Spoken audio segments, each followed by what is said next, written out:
Moi drodzy, jest 20 lipca roku pańskiego 2025. Jesteśmy w Biskupinie. Piękny, niedzielny poranek. Wczoraj byliśmy krótko na imprezie w Gnieźnie, gdzie spotkaliśmy się z kolegami łucznikami. No i od czasu, jak w Biskupinie skończył się turniej, no tego łucznictwa trochę nam czasami brakuje, więc razem z kolegą Dominikiem, znanym bądź nieznanym jako Jarl Doman, postanowiliśmy troszeczkę więcej zrobić o łucznictwie w takiej prostej formie, myślę, że strawnej, dla której pretekstem będą różne działania, które tu robię czy robimy, związanymi z różnymi formami łucznictwa historycznego. Także może zrobimy jakiś kanał. Na razie to jest próba i pretekstem do niej dzisiaj będzie krótka moja opowieść o łuku, który pożyczył mi bardzo dobry kolega Jan, znany rzeźbiarz z Poznania. Jest to łuk z jego prywatnej kolekcji, którego stał się niedawno posiadaczem, a moją uwagę zwrócił tym, że chociaż wiedziałem o istnieniu takich łuków, to nigdy nie miałem go w ręku. Więc przy okazji tutaj pretekstu właśnie do spotkania, do tego, że chcemy jakieś rzeczy zacząć pokazywać, omawiać. Wszystko będzie związane z łucznictwem od paleolitu aż po właściwie współczesność. A tutaj jeszcze raz powtórzę, pretekstem będzie piękny łuk, który za chwilę pokażę. Więc nie przedłużając, bo filmy mają być nie za długie, chcemy, żeby nie męczyć widza. Być może na kanale znajdą się nasze starsze nagrania, takie na żywo z różnych tam spotkań i naszych działań. A na razie zacznę od odpakowania tego, co trzymam właśnie na kolanach i krótko o nim opowiem, pokazując niektóre aspekty tego przedmiotu. Jest to łuk zabytkowy, być może ma około 100 lat i dokładnie nie wiemy, jak jest datowany. Prawdopodobnie został kupiony na aukcji na zachodzie, być może w Anglii, być może gdzieś w zachodniej Europie, a jego cechy, tutaj będę teraz pokazywał, później jeszcze zrobimy zbliżenia. Jest on nadgryziony odrobinę zębem czasu, ale generalnie w dobrej kondycji. Wstępnie być może można by było go datować na XIX wiek, może na pewno jest starszy niż połowa XX wieku. To jest łuk pokryty w całości piękną malaturą. Zaraz go wymierzę. Po cechach i możliwości sprawdzenia w różnych bazach danych internetowych, czy nawet aukcjach, wstępnie określiłbym go jako łuk pochodzący ze Sri Lanki, czy też Ceylonu, w zależności od nazewnictwa, a osoby, które być może lepiej się na tym znają, określają go jako łuk typu Singhalese, czy Singalese, nie wiem, jak to się wymawia. Jest to królestwo na Ceylonie, które od XVI czy XV wieku funkcjonowało, jakaś tam odmiana kultury indyjskiej, która prawdopodobnie opanowała teren wcześniej należący być może do jakichś ludów nieco bardziej prostych, prymitywnych, mniej zorganizowanych. No i taka typowo wschodnia malatura, bardzo piękna, bogata. Łuk nie wiadomo z jakiego drewna. Osobiście uważam, że może być nawet to coś w rodzaju ratanu, bo łuk jest bardzo lekki, co zwróciło moją uwagę. Ja nigdy takiego łuku nie miałem w ręku. Zazwyczaj wag łuków się nie podaje, więc to wzbudziło troszeczkę moje zdziwienie, ponieważ on przekrojami ma parametry prawie, może nie bojowego łuku angielskiego, ale takiego solidnego łuku długiego. A jest lekki. Nie mam tu wagi niestety, więc najwyżej kiedyś może dopiszemy, jaka jest waga, ale ja bym stawiał, że prawdopodobnie poniżej pół kilograma. Mogę się mylić, bo to ciężar rozłożony na długości nie jest łatwo czasami określić, ale generalnie jest lżejszy chyba niż łuk cisowy, a już na pewno jesionowy. Ale to zrobimy. Malatura jest mocno zniszczona, co być może świadczyć o jego wieku, ale też może świadczyć o jakichś warunkach przechowywania, które były nieadekwatne.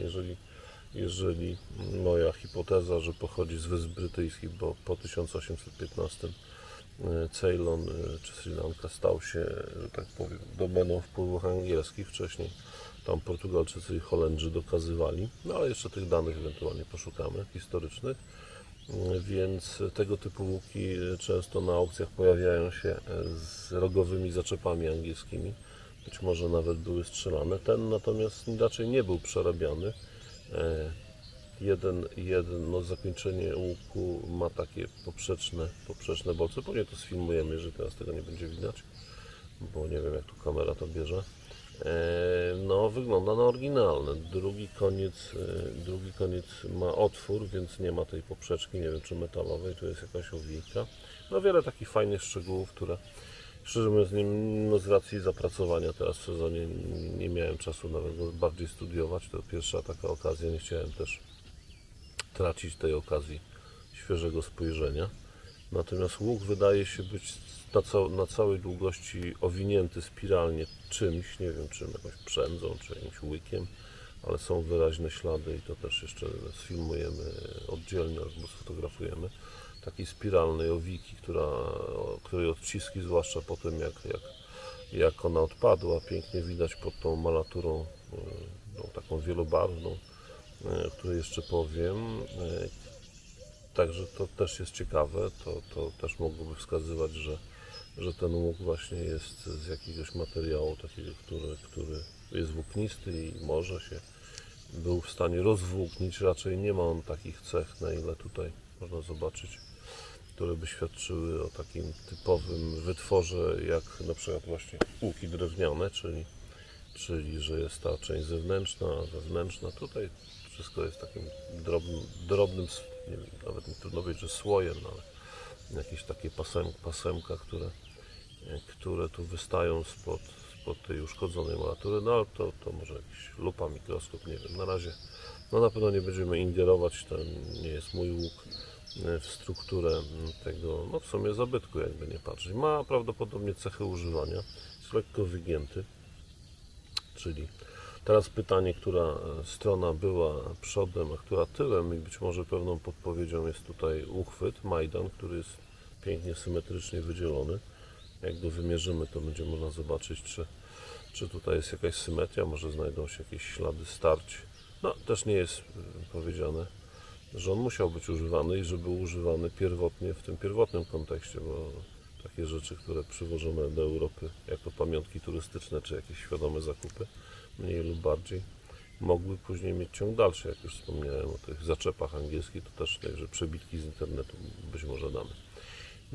No w każdym razie jedna strona z takim pięknym, taką rozetą kwiatową z liśćmi, być może w jakimś znaczeniu symbolicznym, jest mniej zniszczona, a druga strona, i to ta strona od wypukłej, czyli tak jakby on miał, no gdyby przyjąć, że on był trzymany w ten sposób, to miałby lekki refleks, ale prawdopodobnie jest to jednak follow the string i w tym momencie wytarcie byłoby po stronie palców, a te kwiatki mogły być wewnątrz dłoni, czy w części chyba takiej mniej podatnej na zniszczenie, no ale to taka tylko ogólna sugestia. No i tutaj na razie nie wdając się w szczegóły, być może jakieś komentarze byśmy do tego później jeszcze dokręcili.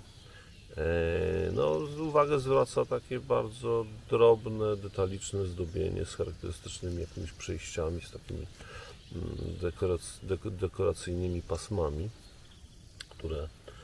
które tworzą taką dosyć logiczną całość, jakieś takie trójkąty, które w archeologii czasami nazywane są zębami wilka, nie wiem z jakiego powodu, tutaj to w tej chwili to chodzi o to. Jakieś takie poprzeczne elementy dekoracyjne, takie geometryzujące, dosyć silnie, przypominające jakieś kwiatki. No takie rzeczy też w sztuce indyjskiej niewątpliwie, czy buddyjskiej występują. Także geometryzacja, nie ma tu żadnych elementów takich dosłownie, no poza tą rozetką na środku, dosłownie kwiatowych, dużo jest rąbów, dużo jest takich wypełnianych, jakichś festonów, no ale łuk jest pięknie dekorowany i no i to pewnie też o czymś świadczy. Natomiast moja taka, jakby to powiedzieć, impresja, że ten łuk przypomina mi malaturą stare łuki z XIV wieku przed naszą erą z kolekcji egipskiej, mianowicie z grobowca Tutenchamona. No jest to oczywiście daleka analogia i nie mająca związku, jest to po prostu tylko takie skojarzenie. O, to jest właściwe słowo, ale jakbyśmy pokazali, być może uda mi się znaleźć jakieś zdjęcia łuki Tutenchamona, to być może też stwierdzicie, że coś tu jest na rzeczy.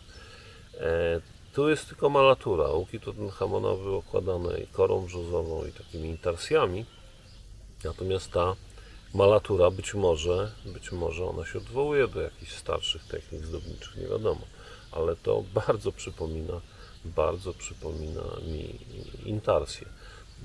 No, ale to nie zmienia faktu, że łuk jest piękny, łuk jest na pewno zabytkowy i z racji tego, że w polskich rękach, w polskich zbiorach no niewiele mamy rzeczy związanych z łucznictwem, mimo że ten etos łuczniczy jest, historia łuków na ziemiach polskich była dosyć długa, to z racji sytuacji historycznych wojen tych rzeczy się mało zachowało, więc dzisiaj takie rzeczy, które prywatne osoby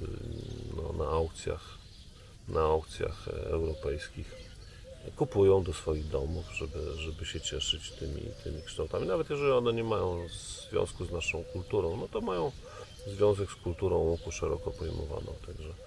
Także myślę, że taki krótki opis, mogę jeszcze zmierzyć ten łuk, będzie widać jego długość, bo nawet go nie mierzyłem. Podejrzewam, że to jest poniżej 2 metrów, a 1,80 m, może mniej. Zaraz zobaczymy.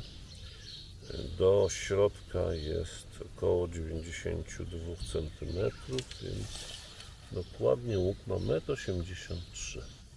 Mniej więcej. Tak mniej więcej dokładnie.